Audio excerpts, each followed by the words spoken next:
మొన్న ఆదివారం America president Joe Biden తను రాబో అమెరికా ఎలక్షన్స్లో ప్రెసిడెన్షియల్ నామినీగా తను తప్పుకుంటున్నట్టు అనౌన్స్ చేసిన వార్త అందరికీ తెలిసిన విషయమే. అండ్ దాంతోపాటు వారు కరెంట్ వైస్ ప్రెసిడెంట్ కమలా హ్యారిస్ని కూడా వారు ఎండార్స్ చేయడం జరిగింది. అయితే ఈరోజు నాకు డెమోక్రటిక్ పార్టీ పరిస్థితి ప్రకారం చూస్తుంటే మనకి వారు నామినీ ఎన్నుకోవటానికి వచ్చే వారం షికాగోలోని యునైటెడ్ సెంటర్కి డెమోక్రటిక్ పార్టీ డెలిగేట్స్ అందరూ వెళ్ళటం జరుగుతుంది. అయితే ఇప్పుడున్న పరిస్థితుల ప్రకారం చూస్తే దాదాపు $80 మిలియన్ డెమోక్రటిక్ పార్టీ ఫండ్ కమలా హ్యారిస్కి ట్రాన్స్ఫర్ అవుతున్నట్టు తెలుస్తుంది. అయితే వారికి ఎండార్స్మెంట్స్ కూడా పెరుగుతున్నాయి. ఇప్పటికే మనకు చూస్తే కాలిఫోర్నియా గవర్నర్, అలానే అరిజోనా గవర్నర్, అలానే పలు డెమోక్రాటిక్ పార్టీ గవర్నర్స్ అందరూ ఎండార్స్ చేస్తున్నారు వారి క్యాండిడేచర్ని. అలానే మనకి ఇంకో ముఖ్యమైన విషయం ఏంటంటే కమలా హ్యారిస్ కూడా వారు ధీటైన ఆన్సర్ ఇవ్వడానికి రెడీగా ఉన్నానని వారు అనౌన్స్ చేయడం జరిగింది. డొనాల్డ్ ట్రంప్కి తాను మాత్రమే ఒక గట్టి క్యాండిడేట్గా నిల్చునే అవకాశాలు ఎక్కువ ఉన్నాయని వారు చెప్పడం జరిగింది. అలానే మనకి ఇంకో వైపుని చూస్తే Donald Trump vice president candidate JD Vance, especially Kamala Harris కనుక ప్రెసిడెంట్ అయితే కనుక సివిల్ వార్ జరిగే అవకాశాలు ఉన్నాయని కూడా వారు మొన్న ఒహాయోలో జరిగిన వారి సభలో వారు చెప్పడం జరిగింది. సో ఇలాంటి సెన్సేషనల్ కామెంట్స్ చేస్తూ రిపబ్లికన్స్ ఆల్రెడీ కమలా హ్యారిస్ ఓటమి ఎలా అయినా దోహదపడాలని వారి ప్రయత్నాలు వారు చేయడం జరుగుతుంది. అలానే మనకి డెమోక్రటిక్ పార్టీలో కూడా చూస్తే చాలామంది డెలిగేట్స్, దాదాపు more than 55% delegates already vice president Kamala హ్యారిస్కి వారు ఓటేయడానికి రెడీగా ఉన్నారని వార్త కూడా తెలుస్తుంది. అయితే మనకి వచ్చే వారం యునైటెడ్ సెంటర్లో జరిగే ఏదైతే ఈ ప్రెసిడెన్షియల్ నామినీ డెమోక్రటిక్ పార్టీ నుంచి ఎన్నుకోబడతారో అందులో మనకి మరిన్ని వివరాలు తెలుస్తూ ఉంటాయి. ఇప్పుడు ప్రస్తుతం ఉన్న రాజకీయ పరిస్థితుల ప్రకారం మనకి డెమోక్రటిక్ పార్టీ కొంత వీక్గా ఉందని తెలుస్తుంది.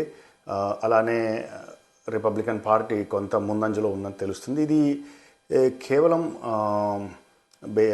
Democratic party bad for performance అని కూడా మనం చెప్పలేము. ఎందుకంటే ఇది యాంటీ ఇన్కంబెన్సీ కూడా చెప్పొచ్చు. ఎందుకంటే ఇప్పుడున్న పరిస్థితిలో, ఇప్పుడున్న అమెరికా ఎకానమీ పరిస్థితిలో అమెరికన్స్ దాదాపు చాలామంది డెమోక్రటిక్ పార్టీ మీద చాలా డిసప్పాయింట్మెంట్ తెలియజేస్తున్నారు.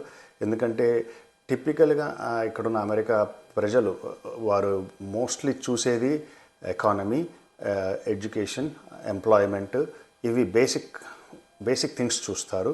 అండ్ దాంతోపాటు ఎప్పుడైతే మనకి డొనాల్డ్ ట్రంప్ టైంలో ఎకానమీ చాలా హైలో ఉందో అది కూడా కంపేర్ చేస్తుంటారు. డెమోక్రటిక్ పార్టీ వచ్చిన తర్వాత ఎకానమీ ఎప్పుడైతే స్లో అయిందో అలాంటివి కూడా వాళ్ళు బేరీజ్ వేసుకోవటం జరుగుతుంది. ఇవన్నీ ఎలా ఉన్నా కూడా మన క్యాండిడేట్స్ ఎలా ఉన్నా ప్రస్తుతానికి డొనాల్డ్ ట్రంప్కి కూడా వ్యతిరేకత డెఫినెట్లీ ఉంది, లేదని కాదు. ఎస్పెషల్లీ మనకు చూస్తే డెమోక్రటిక్ పార్టీకి ఫండింగ్ హెవీగా రావడానికి కారణం కొంత డెమోక్రటిక్ పార్టీ మీద ప్రేమతో ఉండొచ్చు కాక, కానీ most of it Donald Trump ఎవరైతే వారు వ్యతిరేకిస్తారో, ఎస్పెషల్లీ ప్రధాన దేశాలైన చైనా కానీ, అలానే గల్ఫ్ కానీ, ఇస్లామిక్ కంట్రీస్ కానీ, లేకపోతే కొన్ని ప్రత్యేక దేశాలు ఏవైతే ఉన్నాయో డొనాల్డ్ ట్రంప్ ఎలా అయినా గెలవకుండా చేయడానికి ప్రయత్నాలు ఎప్పుడూ చేస్తూ ఉంటారు. వారు డెఫినెట్గా హెవీగా ఫండ్ చేస్తారు డెమోక్రటిక్ పార్టీని. సేమ్ ఎగ్జాక్ట్లీ జో బైడెన్ ఎలా అయితే గెలిపించారో వాళ్ళు హెవీగా ఫండ్ చేసి గత ఎలక్షన్స్లో అదే మాదిరిగా ఈసారి రెండింతల ప్రెషర్ పెట్టి అలానే ఫైనాన్సింగ్ చేసి డబ్బును బాగా పంప్ చేసి ఎండార్స్మెంట్స్ చేస్తూ వారు డెఫినెట్లీ వారి ప్రయత్నం వారు చేస్తూ ఉంటారు. అయితే ఇందులో మనకి సామాన్య ప్రజలు ఏమనుకుంటున్నారు అనేది ముఖ్య అంశం. ఇక్కడ డబ్బు ఒక రకంగా చాలా అవసరం క్యాంపెయినింగ్కి, కానీ మనకి ఇండియాలో మాదిరి లేకపోతే వేరే దేశాల్లో మాదిరి ఓటుకి ఇంత డబ్బు అని ఇవ్వటం ఉండదు.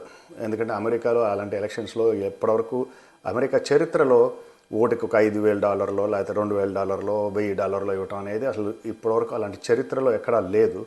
అలాంటిది ఇక్కడ ఫెయిర్ అండ్ ఫ్రీ ఎలక్షన్స్ జరుగుతాయి. కానీ వీరికి ఎక్కువగా ఖర్చు అయ్యేది ఎక్కడంటే క్యాంపెయిన్స్లో వీరి క్యాంపెయిన్ మెటీరియల్ కానీ, లేకపోతే మీడియా ఎండార్స్మెంట్స్ కానీ, మీడియా మెటీరియల్ కానీ వాటికి ఎక్కువ ఖర్చు అవుతాయి. అండ్ దాదాపు సభలు జరపాలన్నా సభల్లో వారికి ఎస్పెషల్లీ డిఫరెంట్ ప్లేసెస్లో ఆ వెన్యూస్కి కానీ వీటికి బాగా ఖర్చు అవుతాయి. కాబట్టి ఈ బేసికలీ ఫైనాన్షియల్ ఎండార్స్మెంట్స్ ఏవైతే ఉంటాయో ఇవన్నీ వాటికి ఖర్చు చేస్తారు.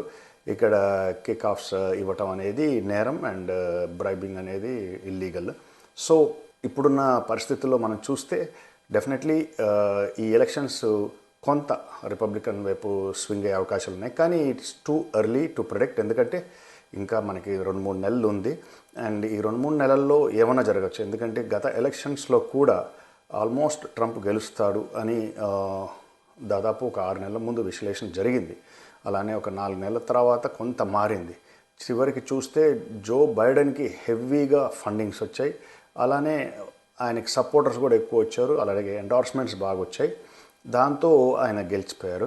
అలానే ఈసారి కూడా మనం ఎన్ననుకున్నా కూడా ఈ ఎలక్షన్స్ కూడా ఒక T20 మాదిరి లాస్ట్ ఓవర్ రకంగానే ఉండే అవకాశాలు ఉంటాయి.